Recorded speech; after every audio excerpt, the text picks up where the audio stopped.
semua di sini ingin menyatakan Tuhan Engkau adalah pilihan hati kita, amin. Amin. Sama-sama kita angkat tangan kita nyatakan sekali lagi dari dalam hati kita. Tak mau ku hidup bagi dunia ini lagi, tak ingin kompromi, tak ingin lakukan hal yang dapat dukakan hatimu. Tak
menjadi kerinduan dan komitmen kami bersama di hadapan Tuhan pada pagi hari ini.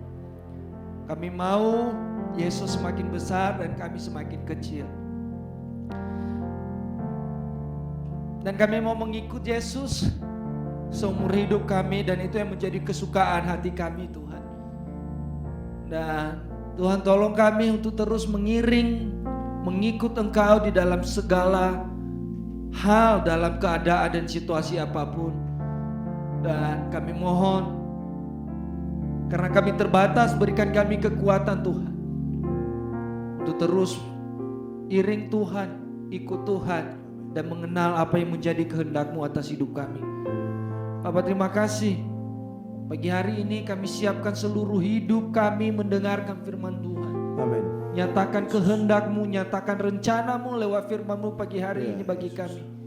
Sehingga setiap kami yang ada, yang ikut ibadah baik secara live streaming maupun yang ada di tempat ini, dapat mengenal benar apa yang menjadi isi hati Tuhan bagi kami. Urapi secara khusus hamba-Mu Tuhan, yang akan menyampaikan isi hati Tuhan bagi kami semua pada pagi hari ini. Kami siap, kami mau, dan kami mau membuka hati, pikiran, dan seluruh kehidupan kami mau dengarkan firman Tuhan pagi hari ini. Dalam nama Tuhan Yesus Kristus, haleluya. Yang siap dengarkan firman Tuhan sama-sama katakan amin. Silakan duduk Bapak dan Ibu.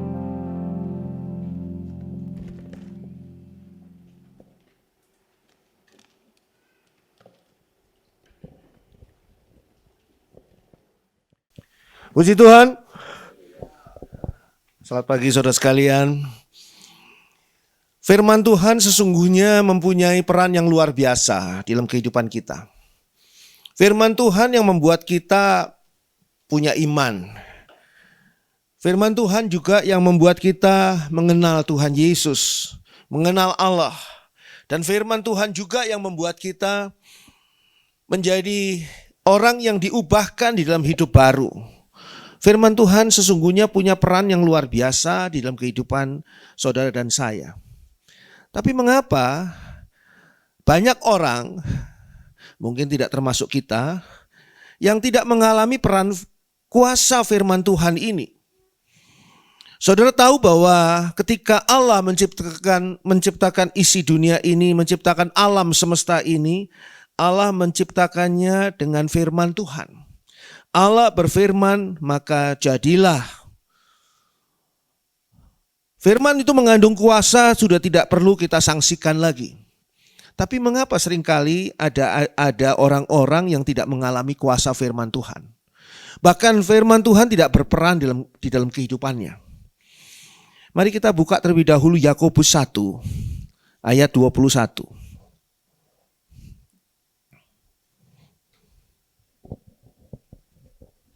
Yakobus 1 ayat ke-21. Sebab itu, buanglah segala sesuatu yang kotor dan kejahatan yang begitu banyak itu, dan terimalah dengan lemah lembut firman yang tertanam di dalam hatimu, yang berkuasa menyelamatkan jiwamu. Seringkali masalahnya bukan pada firman Tuhan, tetapi seringkali masalahnya kepada penerimaan manusia atas firman Tuhan. Sehingga dikatakan di sini pada ayat 21 tadi yang kita sudah baca, dan terimalah dengan lemah lembut firman yang tertanam di dalam hatimu, yang berkuasa menyelamatkan jiwamu. Berarti tanpa firman Tuhan ini kita bisa-bisa tidak selamat.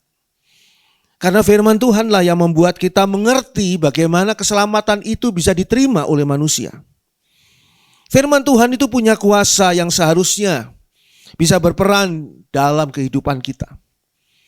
Tetapi ada beberapa kondisi yang membuat seolah-olah firman Tuhan itu kehilangan perannya atas kehidupan kita. Apa saja kondisi itu? Saya harap kondisi-kondisi ini tidak ada pada kita. Tapi kalaupun ada, ini menjadi koreksi. Agar kuasa firman Tuhan, peran firman Tuhan bisa kita alami sungguh-sungguh. Bukan hanya sebagai sebuah berita ataupun hal yang kita dengar, tapi betul-betul nyata dalam kehidupan kita. Paling tidak saya rangkumkan di sini ada 6 kondisi di mana peran firman Tuhan dan kuasa firman Tuhan itu hilang ataupun berkurang atas kehidupan orang-orang yang sesungguhnya beriman kepada Tuhan Yesus. Pertama adalah kita buka Ibrani 3 ayat 7 sampai dengan 9. Ibrani 3 ayat 7 sampai dengan 9. Ibrani 3 ayat 7 sampai dengan 9. Sebab itu, seperti yang dikatakan Roh Kudus, pada hari ini jika kamu mendengar suaranya, janganlah keraskan hatimu seperti dalam kegeraman pada waktu pencobaan di padang gurun, di mana nenek moyangmu mencobai aku dengan jalan menguji aku, sekalipun mereka melihat perbuatan-perbuatanku 40 tahun lamanya. Mengapa firman Tuhan bisa hilang kuasanya atas kehidupan umat Tuhan? Pertama adalah karena menolak firman Tuhan. Dengan cara mengeraskan hati. Tidak mau tunduk kepada firman Tuhan. Jadi ketika firman Tuhan disampaikan, firman Tuhan bertemu dengan hati yang keras, yang menolak dan tidak mau tunduk pada firman Tuhan. Baik menolak sebagian dari firman Tuhan, atau menolak seluruhnya dari firman Tuhan. Kadang-kadang ada orang yang menolak sebagian yang tidak cocok ya dengan pikirannya dia, dengan harapannya dia, maka dia tolak firman Tuhan itu. Tapi sebagian yang cocok, okelah saya terima. Apalagi firman Tuhan yang mengandung ucapan berkat, biasanya diterima. Amin, amin. Tapi kalau ucapannya teguran, ucapannya ajakan pertobatan dan sebagainya, dan itu berat buat dia karena dia masih suka dengan hidup lamanya, maka itu biasanya ditolak. Itu sebabnya kenapa firman yang penuh dengan kuasa itu tidak berperan dengan maksimal di dalam kehidupan orang Kristen atau orang yang percaya pada Tuhan Yesus. Dikatakan di sini pada ayat 7 tadi, sebab itu seperti yang dikatakan Roh Kudus, pada hari ini jika kamu mendengar suaranya, janganlah keraskan hatimu seperti dalam kegeraman waktu pencobaan di padang gurun. Kita dikembalikan kepada ingatan kita pada kisahnya bangsa Israel berjalan di padang gurun menuju Kanaan. Di mana mereka melihat sendiri bagaimana Allah menyertai mereka. Mereka mengalami sendiri mujizat-mujizat yang begitu banyak. Tapi firman yang mereka terima itu tidak masuk dalam hati mereka. Kenapa? Karena dikeraskan hatinya. Kalau kita saat ini mendengarkan firman Tuhan dan mengeraskan hati kita, maka firman yang kita dengar ini hanya wacana. Hanya suatu program yang indah, program yang baik, tapi tidak berperan apa-apa dalam diri kita. Mungkin mendengarkan firman Tuhan adalah sesuatu yang baik. Mungkin juga membaca Alkitab, bahkan membaca dari kejadian sampai wahyu berkali-kali, itu sesuatu yang baik.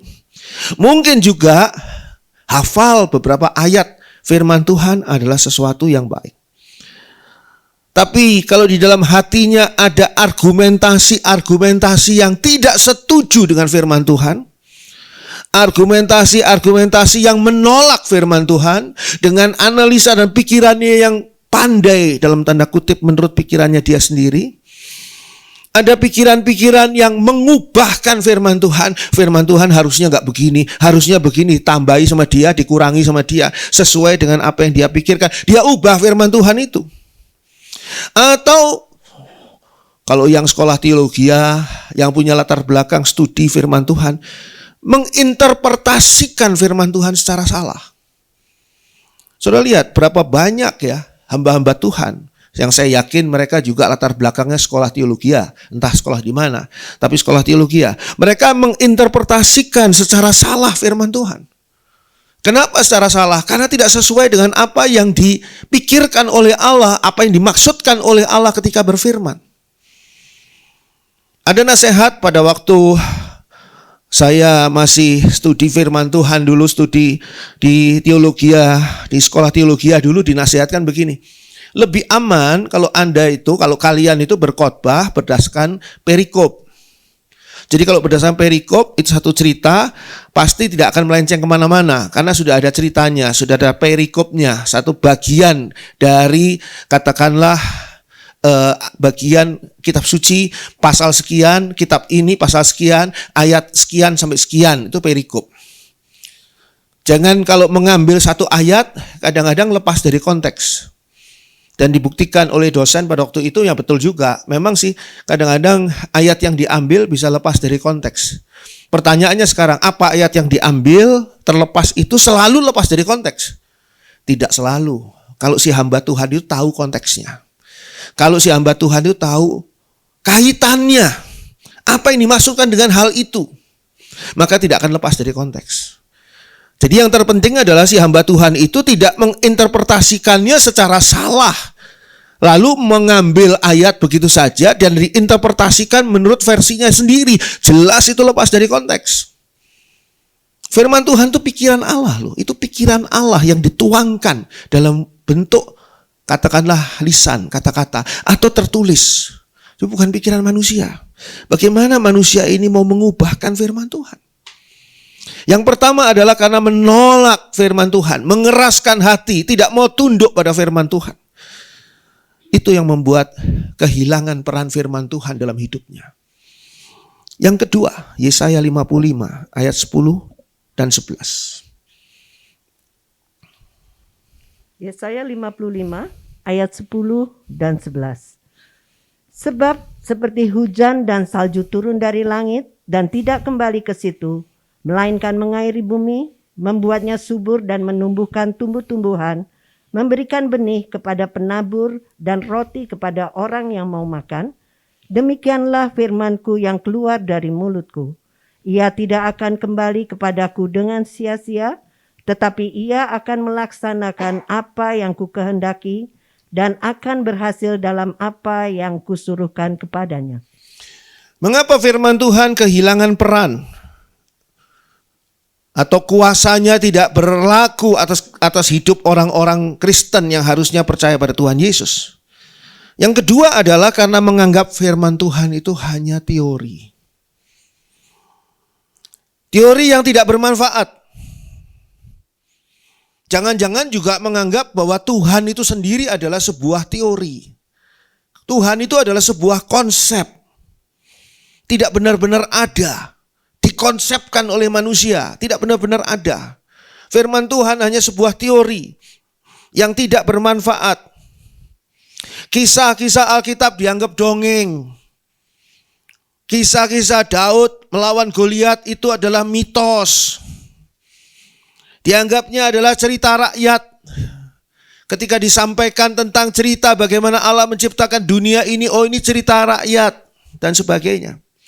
Jadi itu semua dianggap hanya teori, hanya dongeng, hanya mitos dan sebagainya yang sesungguhnya buang waktu untuk mendengarkannya. Dan hal ini seringkali terjadi. Saya ingin beritahukan kepada saudara. Saudara perhatikan coba.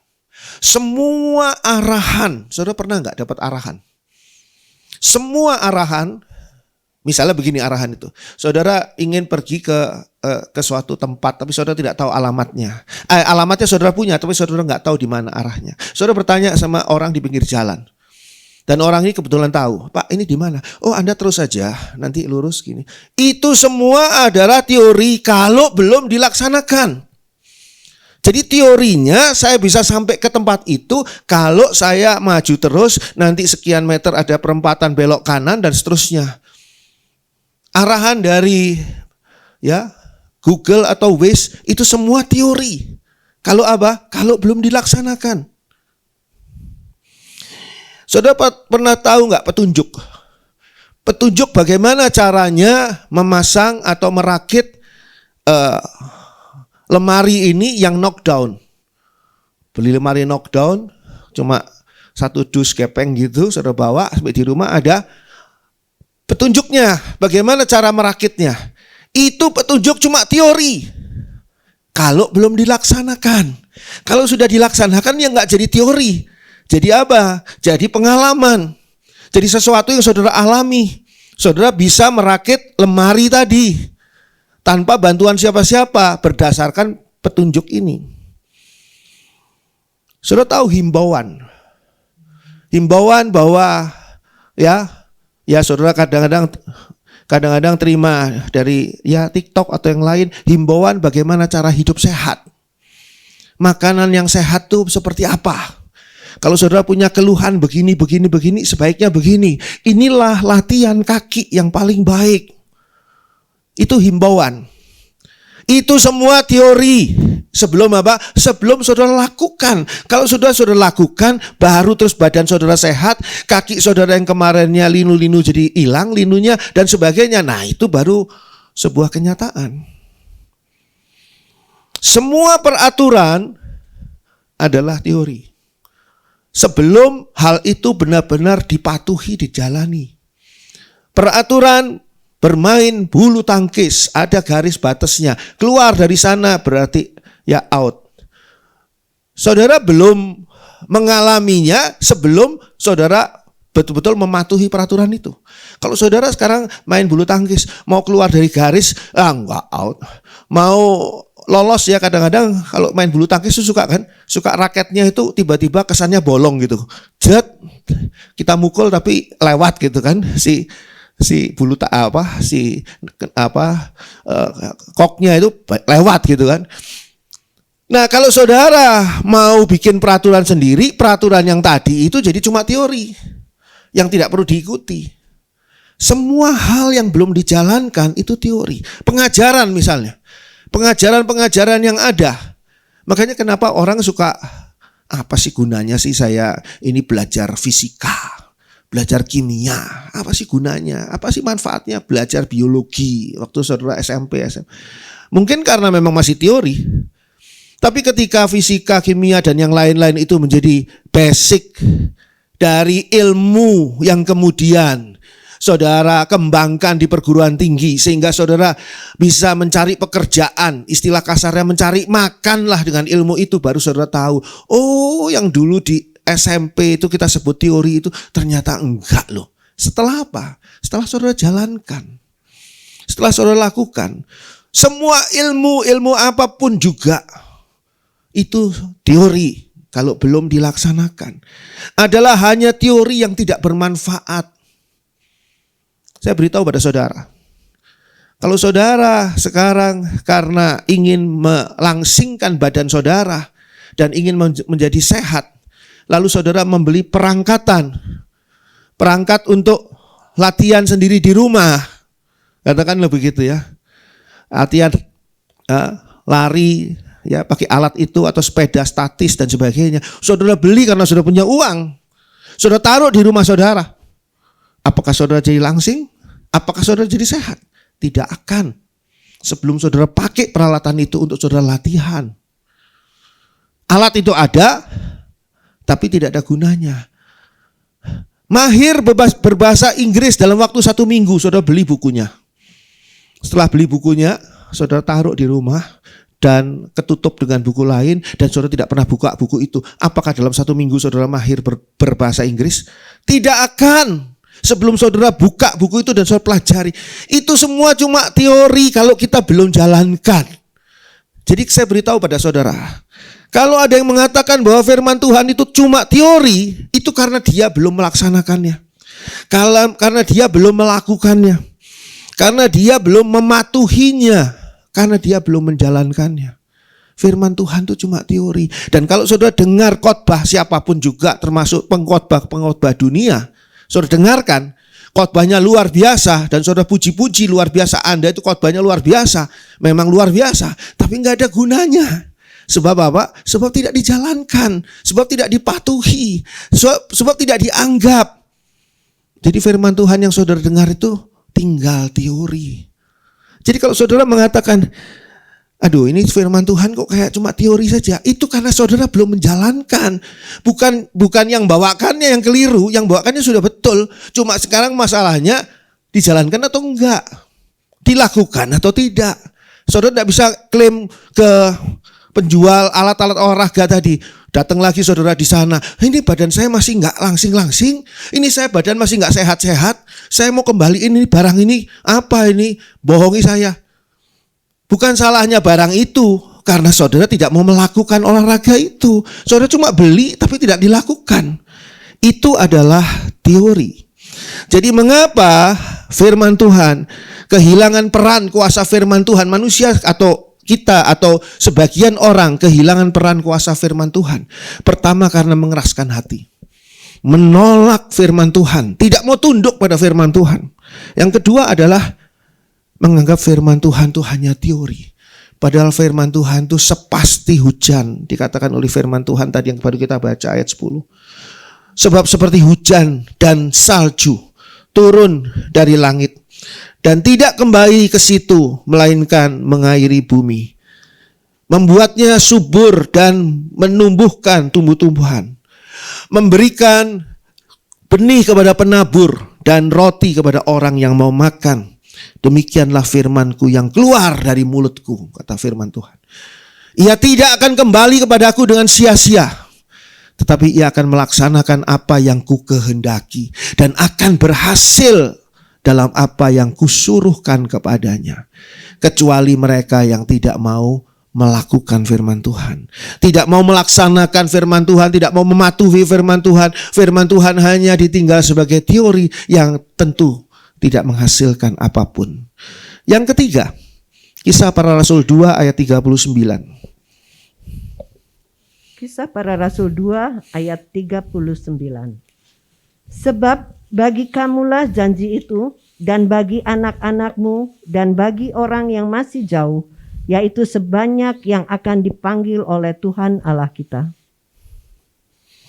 Dikatakan tadi pada ayat 39, sebab bagi kamulah janji itu, dan bagi anak-anakmu, yang mungkin belum langsung dengar janji itu, janji Tuhan dari firman Tuhan. Dan bagi orang yang masih jauh itu bukan berarti jauh berjalannya atau beradanya masih jauh, bukan. Mungkin orang itu belum lahir, anak-anak dari anak-anak kita misalnya. Yaitu sebanyak yang akan dipanggil oleh Tuhan Allah kita. Bagi kamulah janji itu. Mengapa orang kehilangan peran kuasa firman Tuhan? Yang ketiga adalah karena menganggap firman Tuhan itu bukan untuk saya. Menganggap firman Tuhan itu bukan untuk kita. Sehingga saya tidak perlu memperdulikannya. Kalau ada orang ya di tempat umum memanggil Andri gitu ya, saya lihat pasti saya noleh. Untuk saya bukan. Jangan-jangan di sebelah saya ada anak kecil yang namanya Andri atau orang lain yang namanya Andri juga. Kalau ternyata untuk saya, teman saya, ternyata saya datang, ya kan? Tapi kalau ternyata bukan, ya saya nggak datang loh. Itu manggil anaknya masih kecil, masa saya datang ke ibu-ibu yang tidak saya kenal itu. Nah, seringkali firman Tuhan yang kita dengar ini, ya sebagian orang merasa bahwa itu bukan untuk saya, bukan untuk kita. Karena menganggap firman Tuhan itu adalah untuk bangsa Israel. Kan kalau saudara baca di sana, maka Tuhan berfirman kepada bangsa Israel. Tuh, bukan untuk saya kan? Untuk bangsa Israel. Atau untuk bangsa-bangsa kafir. Tuhan berfirman untuk bangsa Babel. Tuh, bukan untuk saya. Atau untuk jemaat mula-mula. Tuhan berfirman untuk jemaat mula-mula. Petrus berkhotbah setelah turunnya Roh Kudus untuk siapa? Untuk orang-orang yang hadir di Yerusalem pada waktu itu, yang datang ke tempat mereka terima Roh Kudus karena ada suara gemuruh yang luar biasa dan mereka berbahasa, berkata-kata dengan bahasa-bahasa yang asing. Mereka datang, mereka kumpul semua. Nah, Petrus berkhotbah untuk siapa? Untuk mereka, kan bukan untuk saya. Kalau seperti itu nih, maka saya rasa setiap halaman dari Alkitab saudara, kalau saudara masih pakai kitab ya, bisa disobek, itu bisa dibuang, karena itu bukan untuk saya, bukan untuk saudara. Janji Tuhan kepada siapa? Abraham.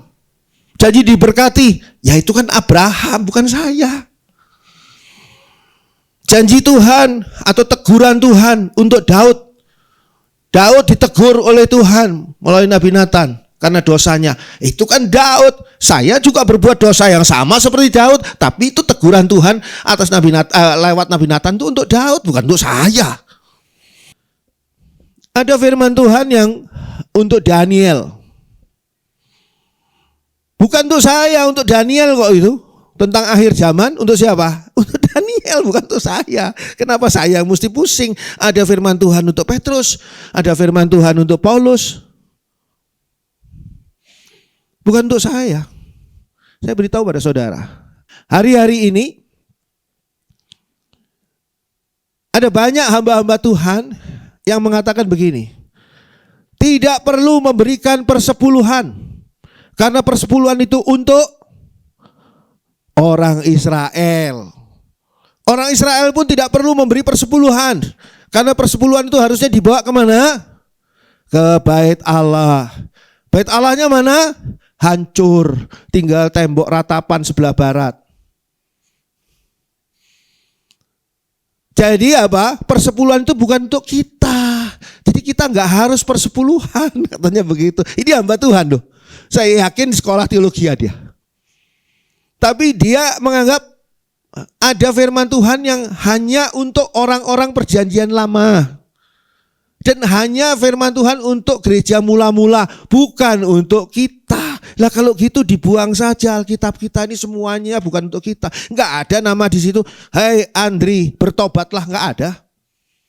Berarti saya enggak perlu bertobat. "Hai Andri, beritakan firman Tuhan, jadikan seluruh bangsa muridku." Enggak ada. Oleh karena itu apa? Saya enggak perlu mengikuti perintah Tuhan Yesus kepada murid-muridnya. Saya kan enggak hadir di situ. Orang ini gimana ya? Kurang pinter atau BODO ya? Saya heran. Cara berpikirnya itu heran. Jadi firman Tuhan ini dianggapnya bukan untuk kita, bukan untuk saya. Karena apa? Karena tidak ada yang ditujukan kepada saya. Buang aja semuanya. Bagaimana firman Tuhan bisa berkuasa atas hidupnya, bagaimana firman Tuhan akan berperan dalam hidupnya, karena dia menganggap firman Tuhan itu bukan untuk kita, bukan untuk saya, itu untuk Petrus. Ketika Petrus berdoa, lalu ada kain bersudut 4 turun dengan berbagai binatang yang diizinkan Tuhan untuk dimakan. Itu tuh untuk siapa? Untuk Petrus, katanya begitu. Bisa-bisa begitu. Persepuluhan juga untuk orang lain kok, untuk bangsa lain, bukan untuk kita. Itu penyesatan di akhir zaman. Jadi ketika menganggap firman Tuhan bukan untuk saya, bukan untuk kita, itu penyesatan yang luar biasa di dalam akhir zaman. Jangan ikuti apa yang diuraikan oleh pendeta itu. Saya katakan jangan ikuti apa yang dikatakan secara salah oleh pendeta itu.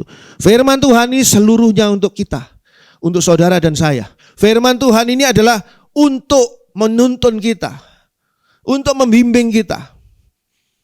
Lagu yang tadi saudara nyanyikan juga, aku mau hidup dengan pimpinan firman Tuhan. Jadi hati-hati.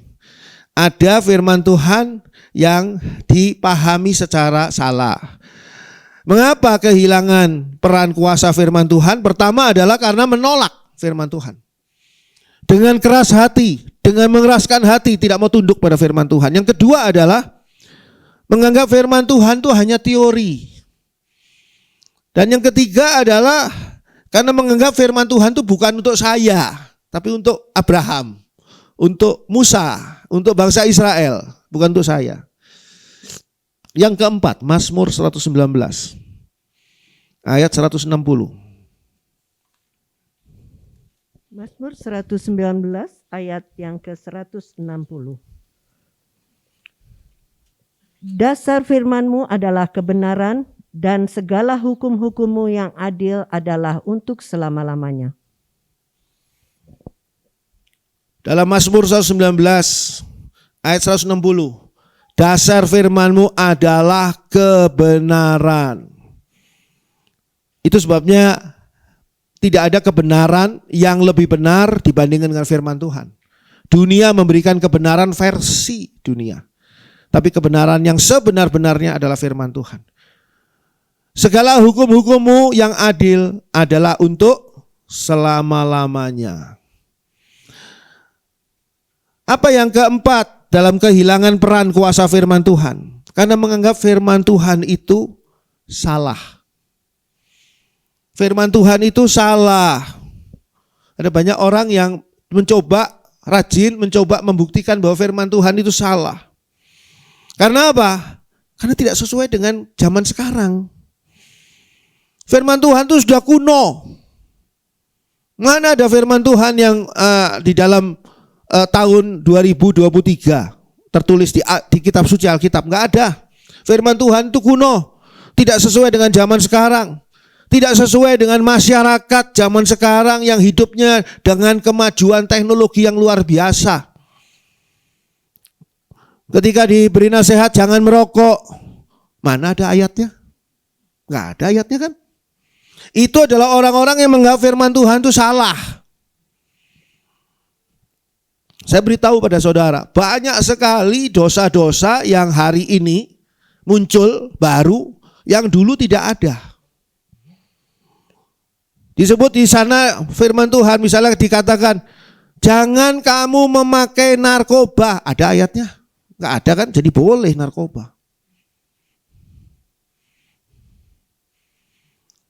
Firman Tuhan ini sungguh hal yang ada enggak firman Tuhan yang mengatakan bahwa saya yang laki-laki ketika di dalam perjalanan hidup saya operasi di Thailand dan berubah menjadi wanita. Boleh enggak?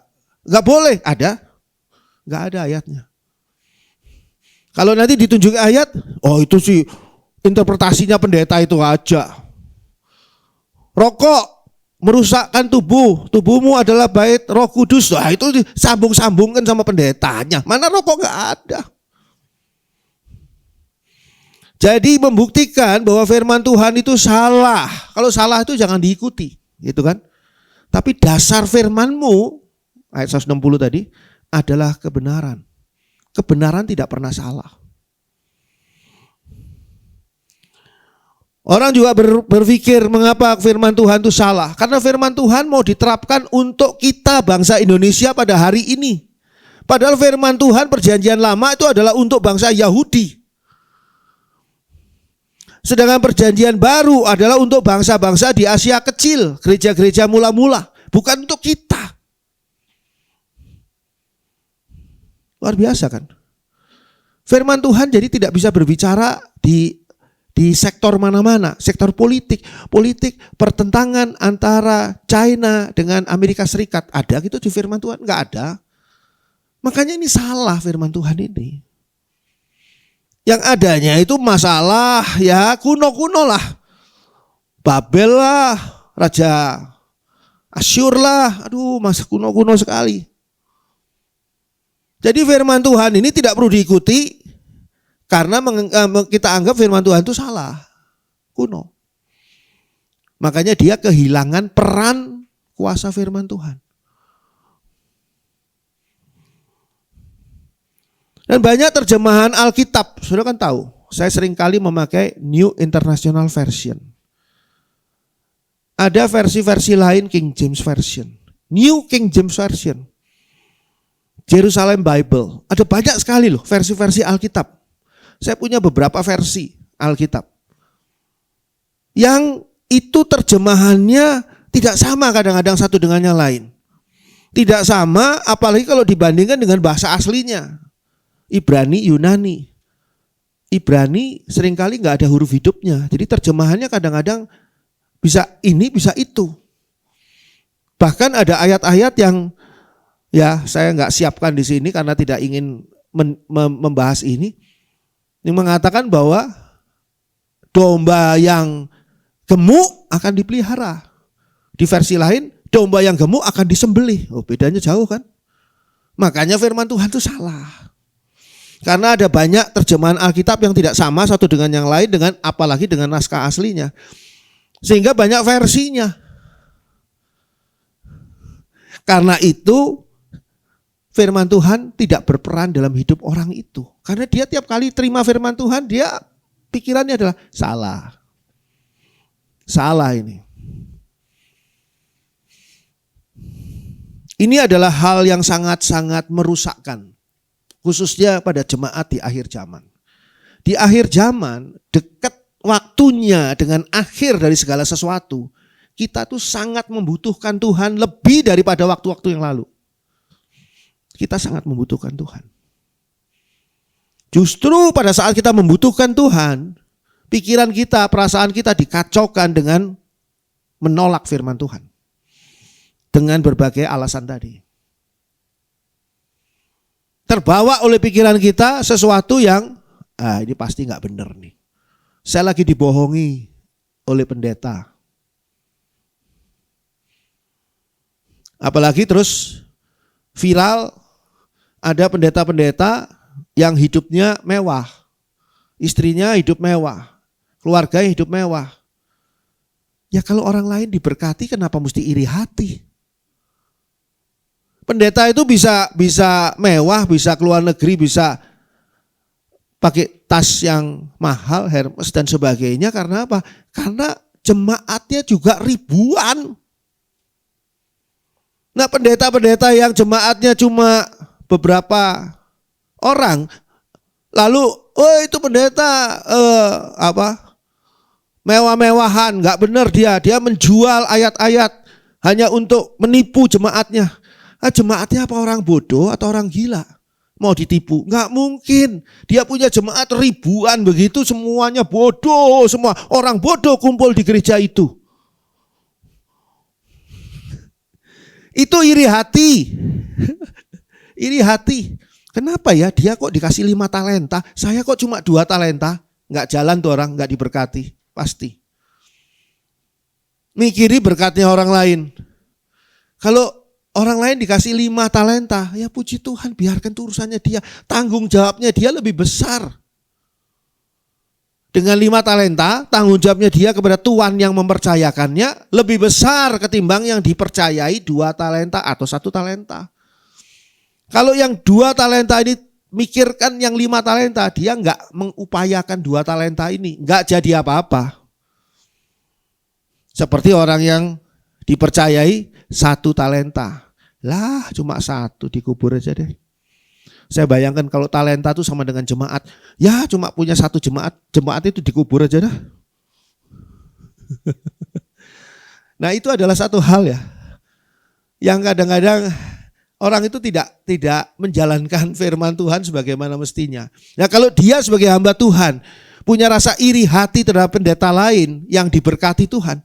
Ya bagaimana dia mau diberkati kalau dia iri hati, hatinya itu iri hati kepada pendeta lain.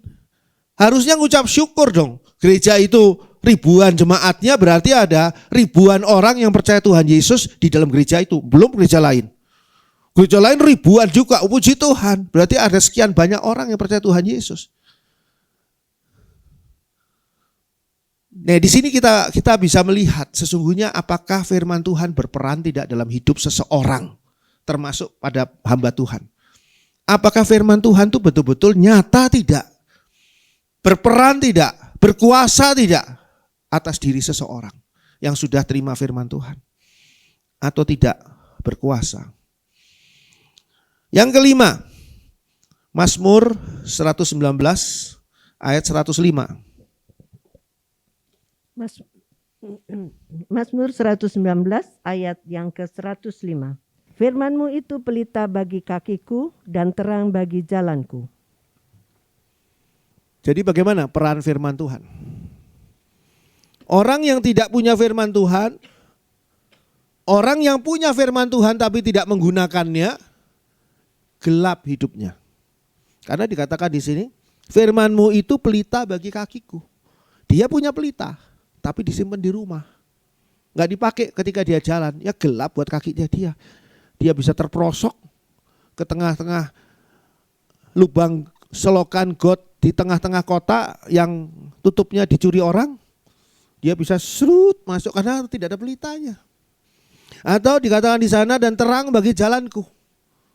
Dia punya sumber terang, tapi di rumah nggak dipakai. Sehingga ketika dia pergi, ya tetap gelap.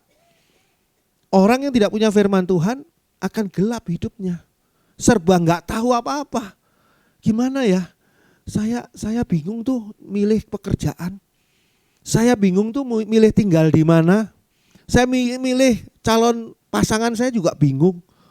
Saya milih ini bingung, milih itu bingung, milih ini stres, milih itu overthinking, takut, khawatir, dan macam-macam. Gelap hidupnya. Kenapa itu? Karena menganggap firman Tuhan tidak berguna. Saudara hari ini pergi ke gereja, oke. Bawa barang saudara enggak? Bawa, ya kan?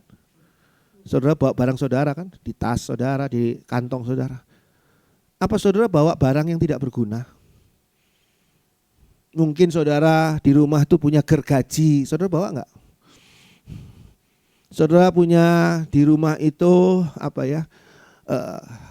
makanan ayam, 1 kantong gitu, saudara bawa. Saudara tentu tidak membawa barang yang tidak berguna. Kalau sekarang pelita ini tidak berguna bagi saya, buat apa saya bawa? Pelita firman Tuhan. Kalau firman Tuhan tidak berguna bagi saya, buat apa saya bawa dalam hidup saya? Itu pandangannya kelima.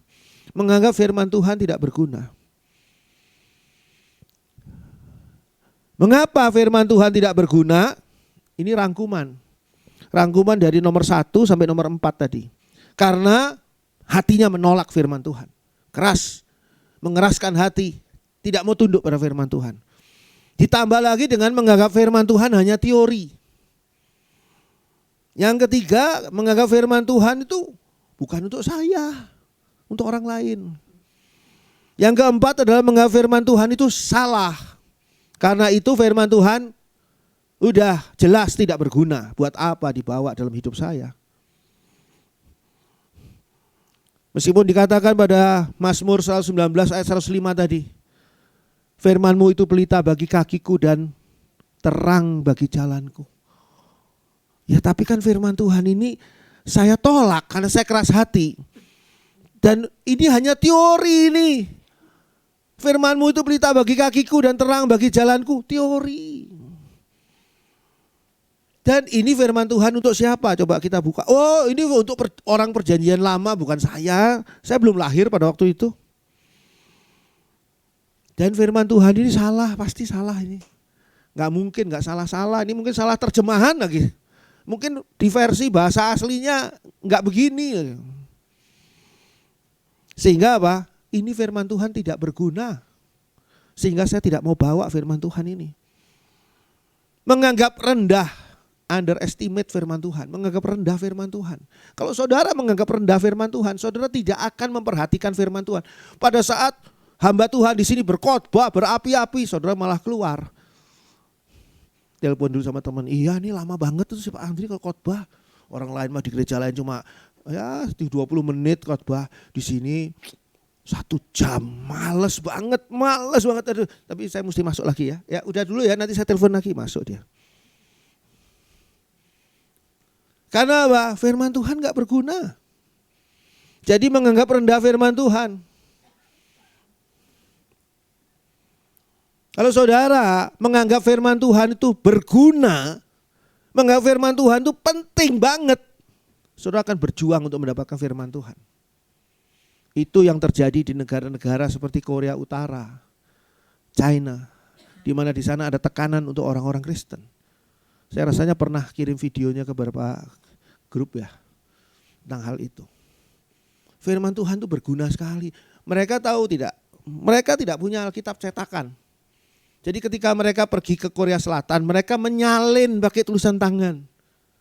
Tentunya nggak bisa 1 buku.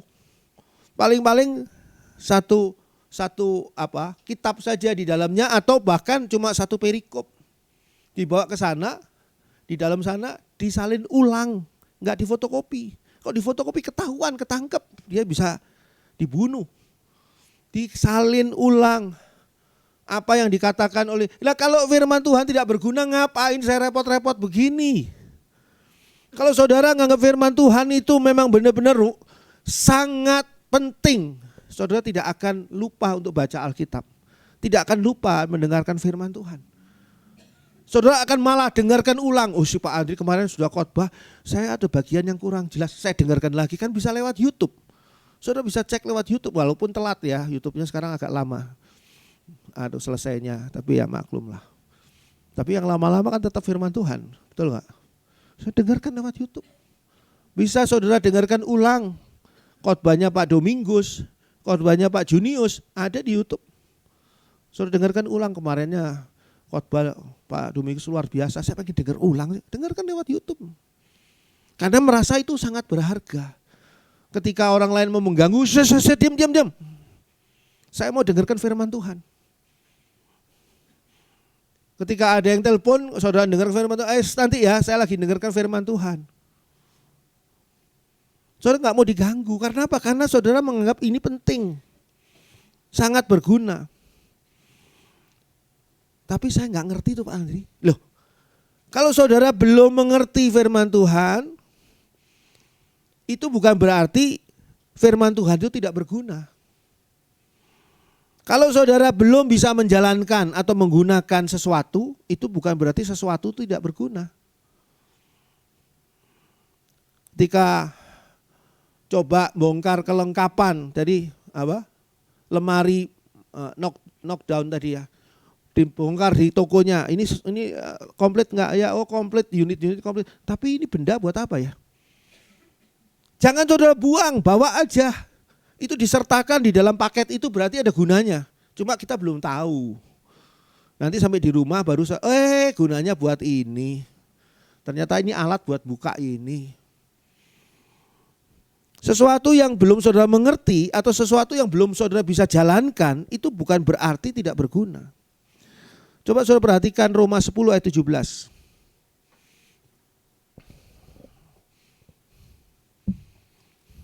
Roma 10 ayat yang ke-17. Jadi iman timbul dari pendengaran dan pendengaran oleh firman Kristus. Iman itu timbul dari pendengaran, bukan mendengarkan lagu-lagu lewat HP saudara atau pendengaran lewat gosip-gosip lewat HP saudara, bukan. Tapi pendengaran oleh firman Kristus. Kalau orang lain bisa beriman, saya kok nggak bisa beriman ya? Nggak bisa saya beriman. Ya berarti saudara kurang mendengarkan firman Kristus. Sebab firman Kristus itu nggak tahu deh misterius, mekanismenya bagaimana misterius. Tapi tiba-tiba memunculkan iman di dalam hati kita. Dan iman itu sangat dibutuhkan ketika saudara berhadapan dengan situasi yang tidak bisa dijawab dengan logika saudara. Saudara tetap harus melangkah, dan langkah saudara ini langkah dalam iman, bukan langkah dalam logika saudara. Kayak gini, kayak gitu, strateginya begini, baiknya begini, ya itu pakai logika kita. Ada kalanya kita melangkah dalam iman. Karena kita tidak punya pegangan apa-apa yang lainnya. Bagaimana seperti ini, kondisi buruk seperti ini, kok Tuhan biarkan ya saya ngalami. Nah ini saudara lanjutkan hidup saudara dengan iman. Karena tidak ada dasar untuk melanjutkan hidup saudara. Hidup saudara sudah dalam kondisi yang sangat buruk. Tapi karena saudara dengarkan firman Tuhan, kisah tentang Ayub yang hidupnya jauh lebih buruk daripada saudara, maka di sana timbul iman. Ayub saja bisa beriman. Masa saya nggak bisa beriman sama Tuhan? Tuhan menolong Ayub, Tuhan pasti menolong saya. Nah itu muncul dari mana? Dari mendengar firman Kristus. Jadi firman itu sangat berguna. 2 Timotius 3. Ini saya nggak bawakan banyak-banyak ayat, ini cuma contoh saja. 2 Timotius 3 ayat 15-16. 2 Timotius 3 ayat 15 dan 16. Ingatlah juga bahwa dari kecil engkau sudah mengenal kitab suci yang dapat memberi hikmat kepadamu dan menuntun engkau kepada keselamatan oleh iman kepada Kristus Yesus. Segala tulisan yang diilhamkan Allah memang bermanfaat untuk mengajar, untuk menyatakan kesalahan, untuk memperbaiki kelakuan, dan untuk mendidik orang dalam kebenaran. Jadi firman Tuhan itu sangat berguna. Ayat 11 mengatakan apa? Ayat 16 mengatakan apa? Segala tulisan yang diilhamkan Allah seperti firman Tuhan di Alkitab ini memang bermanfaat untuk mengajar. Selain mengajar orang lain, tapi mengajar dirinya sendiri juga.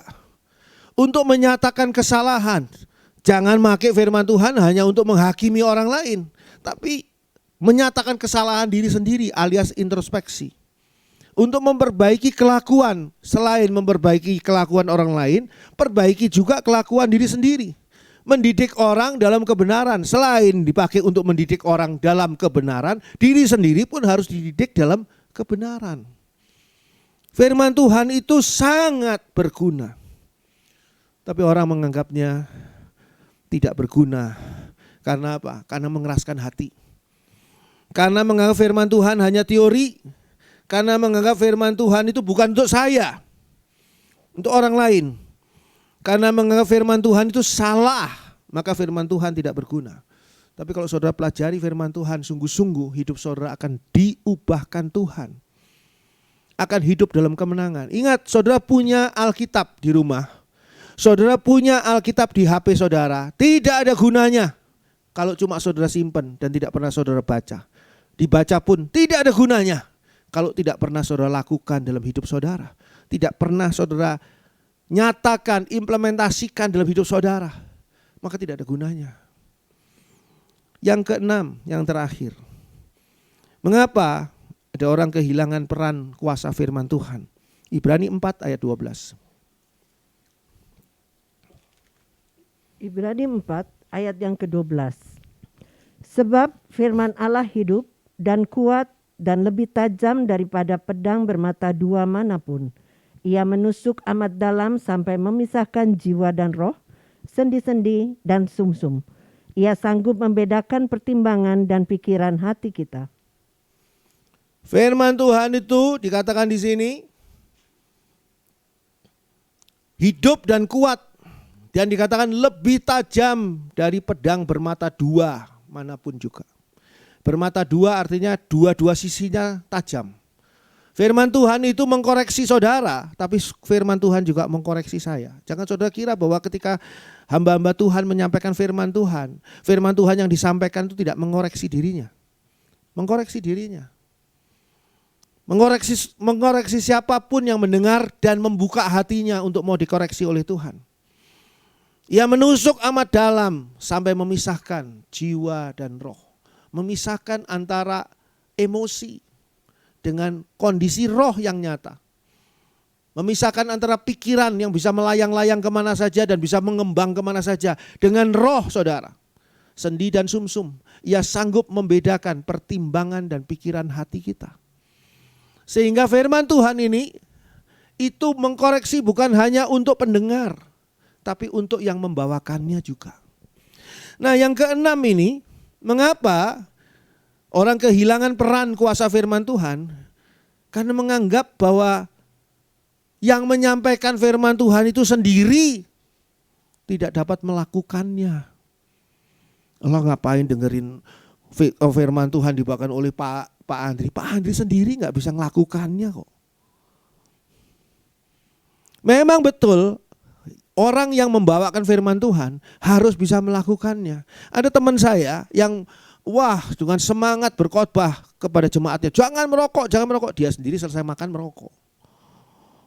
Saya bilang, gimana kalau jemaatmu tahu? Kamu dengan mulut yang sama khotbah jangan merokok untuk jemaatnya, tapi dia sendiri dengan mulut yang sama dia merokok. Memang orang yang menyampaikan firman Tuhan itu sendiri harus juga harus juga melakukan firman Tuhan dalam hidupnya.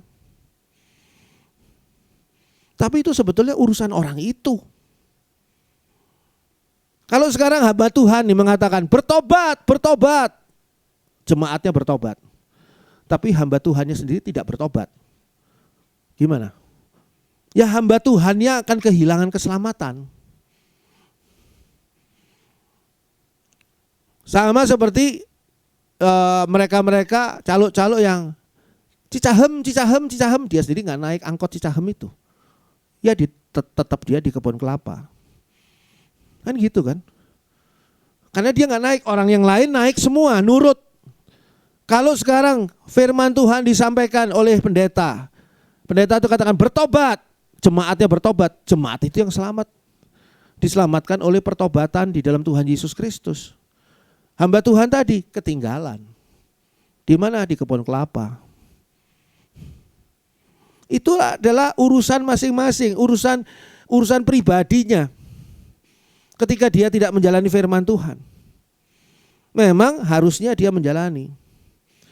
Tapi bukan berarti kalau dia belum dapat menjalani firman Tuhan, belum dapat melakukan firman Tuhan, firman Tuhan itu tidak akan berkuasa dalam hidup para pendengar yang melakukannya.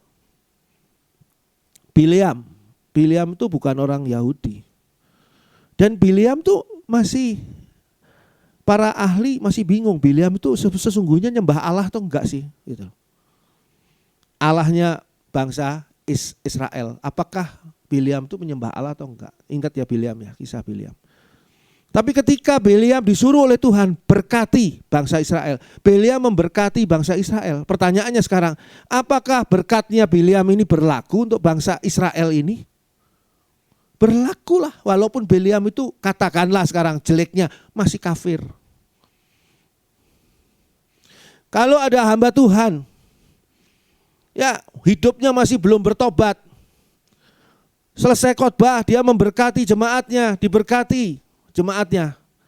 Apakah jemaatnya, ada yang mengatakan, wah nanti dia itu akan terkontaminasi, kena dosa-dosanya si hamba Tuhan itu, bukan dapat yang memberi berkat itu Tuhan kok. Jadi terima saja berkatnya. Saya sedang menerima berkat, saya mengamini berkat yang dikatakan oleh hamba Tuhan pendosa ini, gitu ya. Dan saya tidak mengamini dosanya hamba Tuhan itu. Saya mengamini berkat yang dia berikan ini, yang dia sampaikan ini. Terima kasih Tuhan, amin. Dalam nama Tuhan Yesus, terima kasih Tuhan. Terima dong berkatnya. Jangan malah saudara terus menghakimi terus di otak ini. Ini hamba Tuhan ini brengsek kok ini. Jadi dia khotbah apa? Pasti brengsek, sudah nggak usah didengerin. Dia doa berkat, brengsek, nggak usah diterima. Itu orang nggak ngerti firman Tuhan, nggak ngerti mekanisme kerjanya Tuhan. Tuhan tuh bisa memakai siapa saja untuk memberkati kita, termasuk orang-orang kafir sekalipun. Jadi kalau ada orang kafir mengatakan berkat atas kamu, nanti dulu, kamu kan kafir, kamu kan nggak nyembah Allah, kamu kan nggak percaya Tuhan Yesus, kok tiba-tiba kamu bilang kamu diberkati. Ya puji Tuhan, terima kasih. Mungkin orang itu sedang dipakai Tuhan untuk memberkati saudara. Jangan merasa diri hebat terus menolak segala sesuatu yang Tuhan berikan. Makanya saya bilang berkali-kali, saya males ini ngomong lagi nih.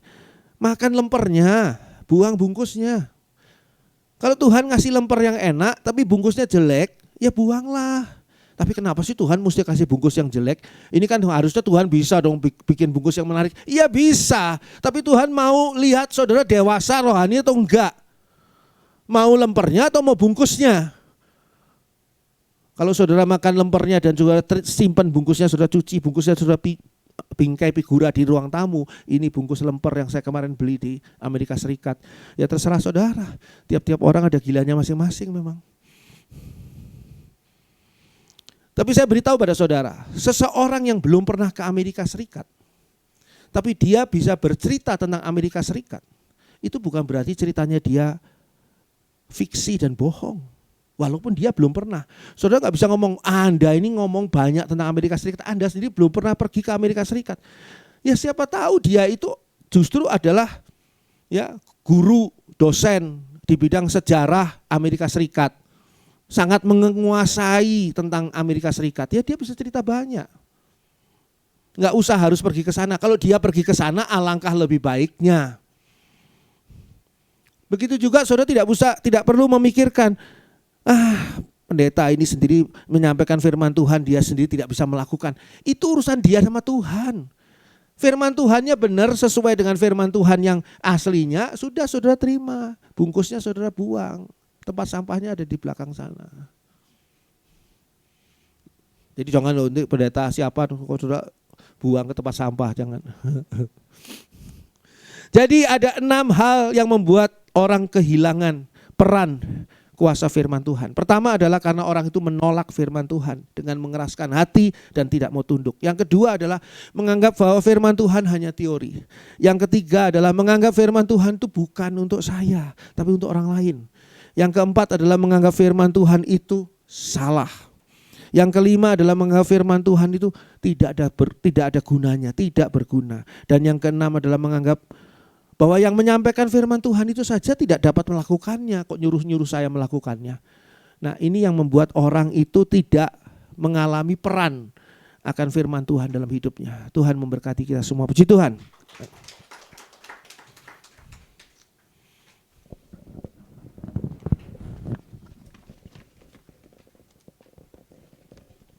Mari kita siapkan diri kita untuk perjamuan kudus. Kau Bapa yang mengasihiku, kuasa-Mu memulihkanku.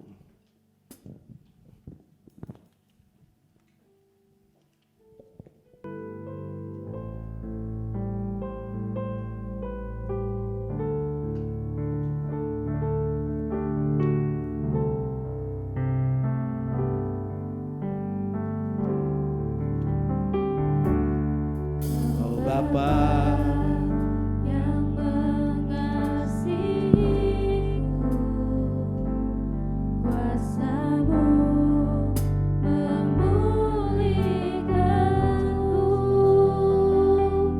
hati yang baru Kau berikan untukku dapat melihat rencana-Mu indah bagiku. rencana-Mu indah bagiku. Kau ada di setiap jalanku. Hatiku haus dan lapar akan Engkau. Kaulah segalanya dalam hidupku. Mari kita bangkit berdiri. Kaulah segalanya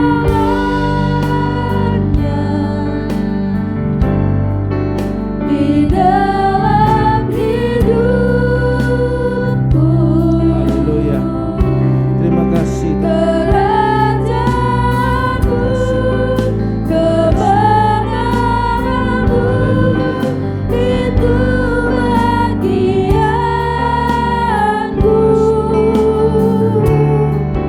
Kaulah yang ku pandang selama hidupku. Mengasihimu, memuliakanmu, Bapa dan Rajaku. Bapa di dalam surga, kami menundukkan diri di hadapan-Mu, Allah yang maha kuasa, Allah yang maha besar. Karena ternyata firman-Mu sungguh hebat kuasanya. Kami sangat membutuhkan firman Tuhan. Oleh sebab itu, Bapa berperanlah dalam hidup kami. Sebentar kami akan menerima perjamuan kudus Tuhan. Ini adalah tubuh Yesus dan darah Tuhan Yesus yang dikorbankan bagi kami. Biarlah kuasa perjamuan kudus boleh kami terima pagi hari ini. Memberi kuasa dalam hidup kami sehingga kami menjalani kehidupan ini dengan kuasa-Mu ya Allah. Dan kami percaya Engkau sedang mempersiapkan kami untuk surga. Di dalam nama Allah Bapa, Putra dan Roh Kudus, yaitu di dalam nama Tuhan Yesus Kristus, turun kuasa Allah atas perjamuan kudus ini. Sehingga siapapun yang makan dan minum perjamuan kudus ini di dalam iman kepada Tuhan Yesus Kristus, maka kuasa Allah dari tempat yang maha tinggi akan menaungi dan mengisi kehidupannya, dan akan terus menyertainya sampai masuk ke dalam surga yang mulia. Terpuji nama Allah di dalam nama Tuhan Yesus. Haleluya. Amin. Puji Tuhan. Silakan duduk. Kau Bapa. Kau Bapa yang mengasihiku, kuasa-Mu memulihkanku,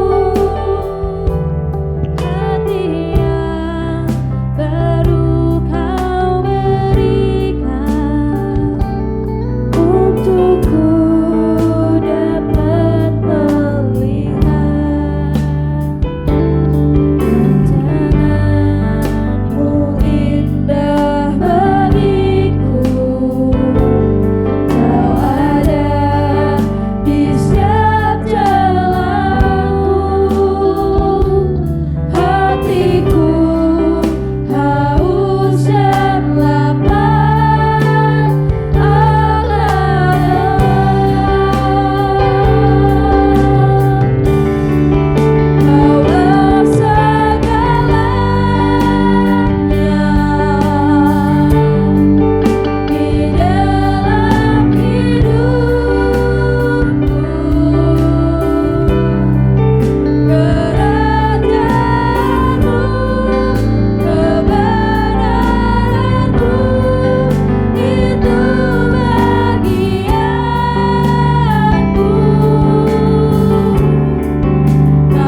doa pribadi saudara masing-masing sebelum makan dan minum perjamuan kudus.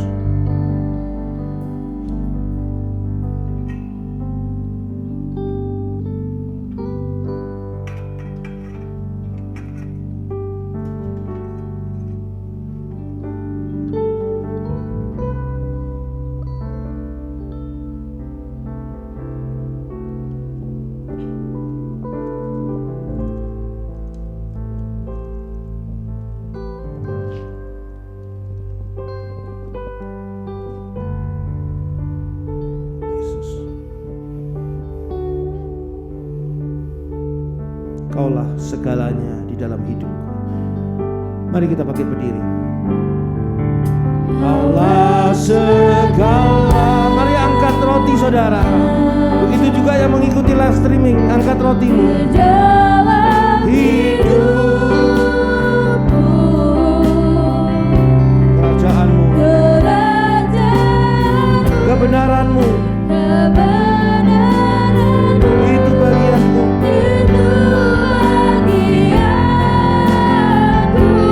Kaulah yang kupandang,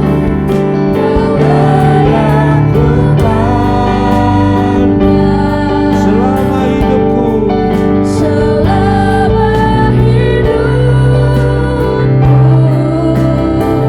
Mengasihimu. Kaulah segalanya dalam hidupku. Tuhan, kaulah segalanya dalam hidupku.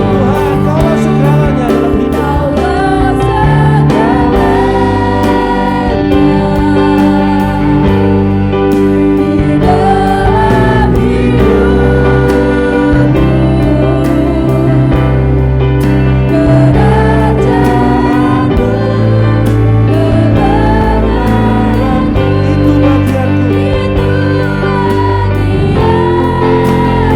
Kaulah yang kupandang,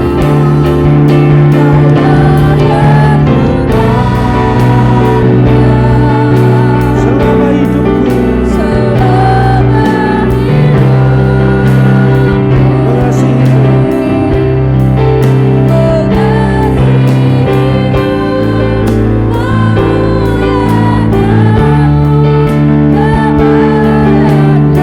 Mengasihimu, memuliakanmu.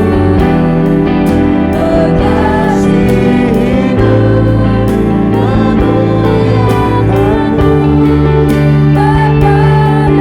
Mengasihimu, memuliakanmu, Bapa dan Raja.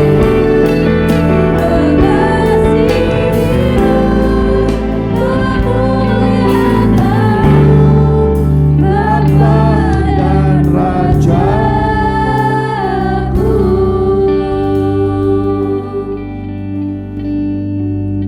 Dan ketika mereka sedang makan, Yesus mengambil roti, mengucap berkat, memecah-mecahkannya, lalu memberikannya kepada murid-muridnya dan berkata, "Ambillah, makanlah. Inilah tubuhku." Bukankah roti yang kita pegang ini adalah tubuh Tuhan Yesus?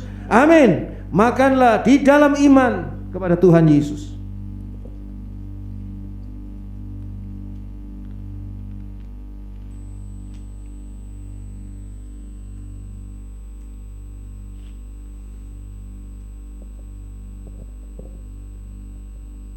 Sesudah itu ia mengambil cawan, mengucap syukur, lalu memberikannya kepada mereka dan berkata, "Minumlah kamu semua dari cawan ini, sebab inilah darahku, darah perjanjian yang ditumpahkan bagi banyak orang untuk pengampunan dosa."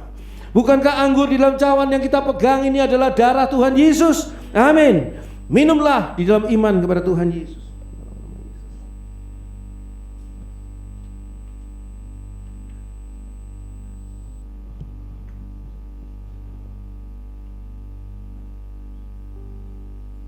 Sekarang angkatlah tanganmu, bukalah hatimu, naikkan ucapan syukurmu untuk perjamuan kudus yang baru saja engkau terima, dan sampaikan permohonan pribadimu dalam doa dan ucapan syukur kepada Allah Bapa kita di surga.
Terima kasih. Terima kasih ya Bapa. Terima kasih Bapa. Adalah kasih karunia-Mu yang luar biasa. Kami merasakan Tuhan, Bapa di dalam surga, perjamuan kudus ini adalah kasih karunia Allah yang luar biasa dahsyat. Terima kasih untuk perjamuan kudus ini. Terima kasih untuk tubuh Yesus dan darah Tuhan Yesus.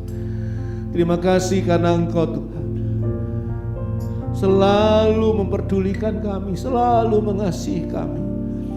Engkau tidak menghukum kami di dalam kesalahan-kesalahan kami, tapi Engkau membawa kami keluar dari semua dosa kami, dan Engkau memperbarui hidup kami untuk beroleh kemenangan.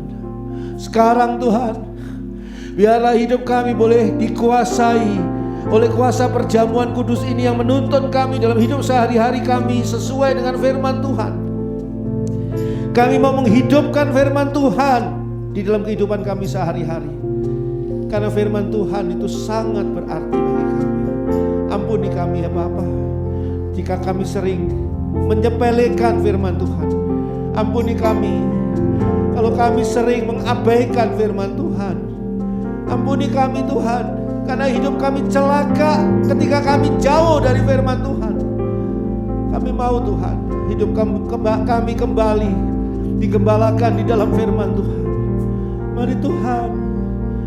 Mari Tuhan, bekerjalah dalam kehidupan kami. Mari Roh Kudus tuntunlah kami di dalam terang firman. Terima kasih Bapa. Engkau dengar doa-doa kami. Engkau dengar doa-doa kami yang kami panjatkan selama ini. Berhari-hari, berminggu-minggu, berbulan-bulan, bahkan bertahun-tahun kami panjatkan doa kami. Tuhan Kau dengar. Dan tidak ada satupun doa yang akan berakhir dengan sia-sia. Karena kami percaya Tuhan, kuasa-Mu Tuhan mampu untuk memenuhi, menjawab, memberi apa yang kami minta dalam doa kami, sesuai dengan rencana-Mu, sesuai dengan kasih sayang-Mu kepada kami, yang seringkali kami mungkin belum bisa memahami semuanya, tapi kami merasakannya. Kasih-Mu luar biasa. Terima kasih Bapa, terima kasih Allah. Terpuji nama Tuhan. Di dalam nama Tuhan Yesus kami mengucap syukur. Haleluya, haleluya, amin. Puji Tuhan. Silakan duduk. Bagi saudara yang mau memberikan persembahan persepuluhan, saudara dapat memasukkannya di kotak di depan, atau saudara bisa mentransferkannya melalui nomor rekening yang ada di layar kaca saudara. Persembahan persepuluhan. Berterima kasih Yesus, Kau mengasihiku, Kau memilikiku. Hanya ini Tuhan persembahanku.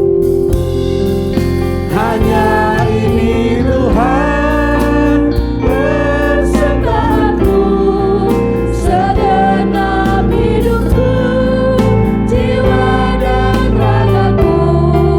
Sebab aku miliki harta kekayaan yang cukup berarti untuk ku persembahkan.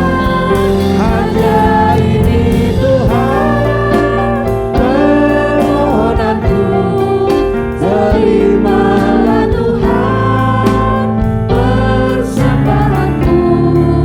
Pakailah hidupku sebagai alatmu seumur hidupku. Mari kita bangkit berdiri. Hanya ini Tuhan persembahanku.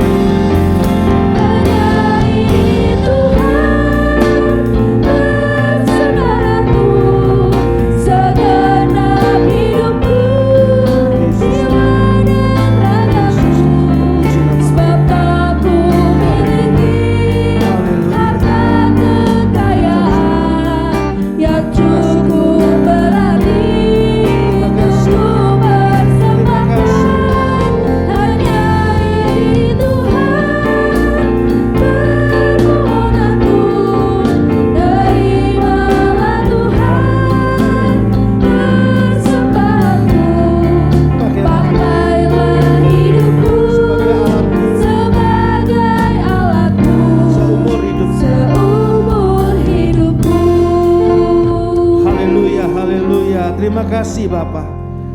memampukan kami untuk bisa memberikan persembahan persepuluhan. Kalau Engkau tidak memberkati kami, maka kami tidak mungkin bisa memberikan persembahan persepuluhan. Engkau sendiri Bapa di dalam surga yang mengajarkan kepada kami persembahan persepuluhan, dan persembahan persepuluhan ini akan kembali mendatangkan berkat bagi kami di masa-masa yang akan datang.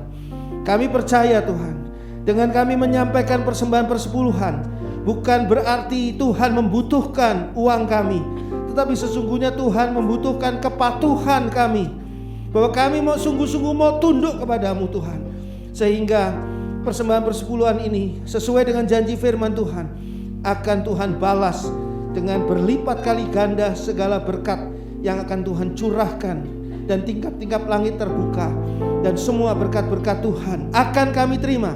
Kami percaya hal ini, dan ini pasti terjadi. Inilah Tuhan semua persembahan persepuluhan yang dibawa oleh jemaat-Mu, juga yang dikirimkan melalui transfer bank, semuanya untuk Tuhan, bukan untuk manusia. Oleh sebab itu biarlah Tuhan sendiri yang menerimanya, Tuhan sendiri yang menyucikan, menguduskannya, Tuhan sendiri yang memberkati setiap orang yang memberikan persembahan persepuluhan dengan benar dan dengan hati yang sungguh-sungguh menyembah kepada Allah. Tuhan berkati kehidupannya. Terima kasih Bapa, terpuji nama Allah. Di dalam nama Allah Bapa, Putra dan Roh Kudus, yaitu di dalam nama Tuhan Yesus Kristus, semua persembahan persepuluhan ini diterima oleh Allah, disucikan, dikuduskan, dan layak di hadapan Allah. Dan Allah sendiri akan memenuhi janjinya atas mereka yang sudah memberikan persembahan persepuluhan. Berkat yang berkelimpahan di dalam kehidupan dan di dalam perjalanan kehidupannya selalu disertai, dijaga, dilindungi, dipelihara oleh Tuhan. Terpuji nama Allah, dalam nama Tuhan Yesus. Haleluya. Amin. Puji Tuhan. Silakan duduk.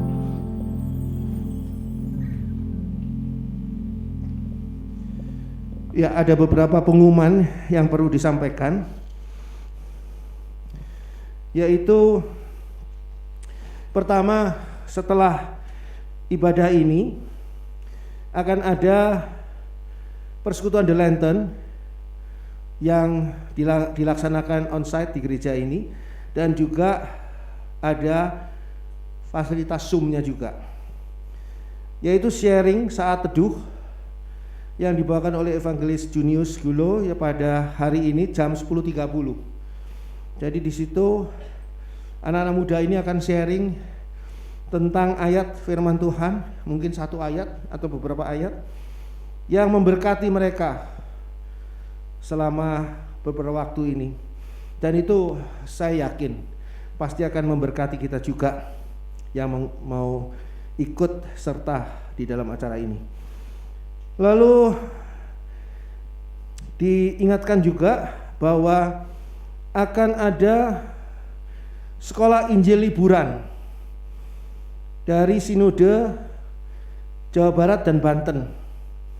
Diadakan pada hari Sabtu di sini, tanggal 8 Juli 2023, jam 9 pagi sampai dengan jam 3 sore di gereja di sini.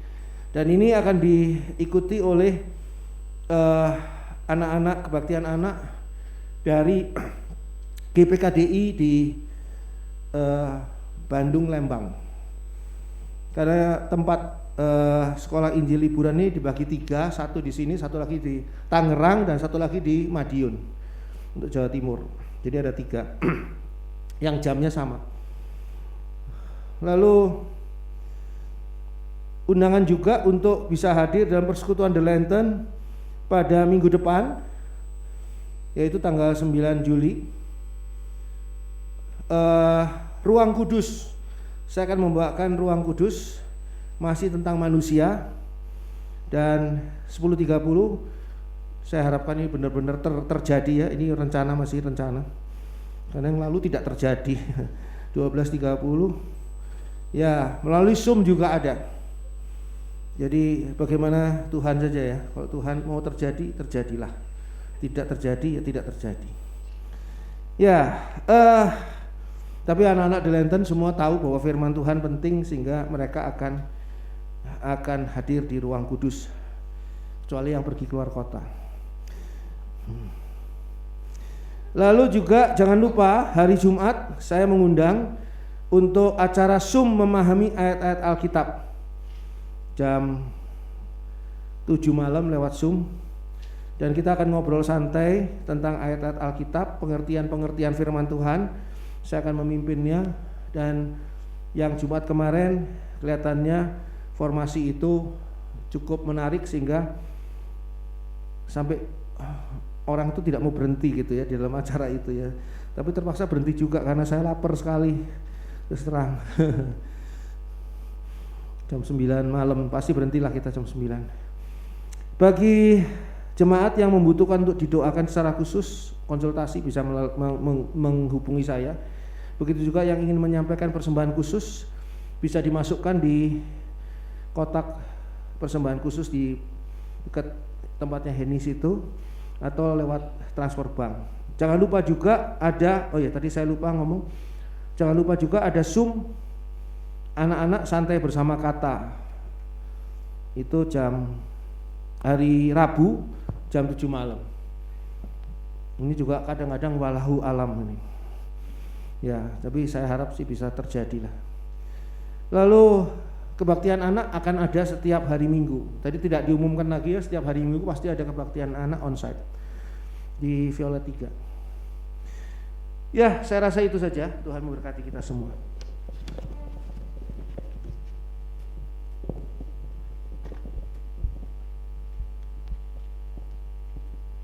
Puji Tuhan, kita telah mendapatkan firman Tuhan, terlebih lagi kita telah menerima perjamuan kudus. Tiba saatnya kita untuk memberikan persembahan. Bagi jemaat yang ada di tempat ini dapat memberikan persembahan melalui kantong yang akan diedarkan, dan bagi jemaat yang mengikuti ibadah secara online dapat mentransferkannya melalui rekening bank yang tertera pada layar. Selamat memberikan persembahan, Tuhan Yesus memberkati.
Bapa dalam surga, Bapa yang baik, Bapa yang ajaib, kami bersyukur padamu oleh karena kesempatan kami boleh mendengarkan firman-Mu. Biar Engkau memeteraikannya dalam hati kami, dan kami berpegang erat pada kebenaran firman-Mu dan melakukannya. Tuhan, Engkau memberkati jemaat-Mu yang sudah membawa persembahan persepuluhan maupun persembahan mereka hari ini ke altar-Mu. Terimalah dan kuduskanlah Tuhan, berkati usaha dan pekerjaan mereka, penghidupan mereka, sehingga olehnya nama Tuhan juga dipermuliakan. Bapa dalam surga, kami ingat saudara-saudara kami yang mengalami kelemahan tubuh karena usia lanjut maupun sakit penyakit. Ulurkanlah tangan-Mu, jamah dan pulihkan mereka, berikan kekuatan pengharapan di dalam iman kepada Tuhan Yesus Kristus. Bapa dalam surga, kami juga mohon pertolongan-Mu untuk semua yang dikerjakan oleh gereja pada minggu yang akan datang. Tuhan memberkati semuanya sehingga segala sesuatu berjalan untuk hormat dan kemuliaan nama-Mu. Pemerintah dan negara kami serahkan ke dalam tangan-Mu. Biar dalam tahun politik ini Tuhan turut bekerja sehingga kesejahteraan negeri ini juga menjadi kesejahteraan kami. Tuhan, Engkau menyertai kami sepanjang pekan yang akan datang dalam segala sesuatu yang akan kami kerjakan. Dan bila sebentar kami akan meninggalkan tempat ini, kami mau merendahkan diri untuk menerima berkat. Turunlah kiranya atas kami semua berkat dan kasih sayang dari Allah Bapa di dalam anugerah Tuhan kami Yesus Kristus dan oleh penyertaan Allah Rohul Kudus mulai saat ini sampai selama-lamanya. Amin. Bapa, terima kasih.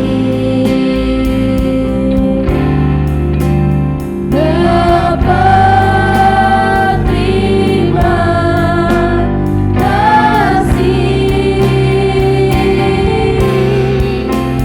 Bapa di dalam surga,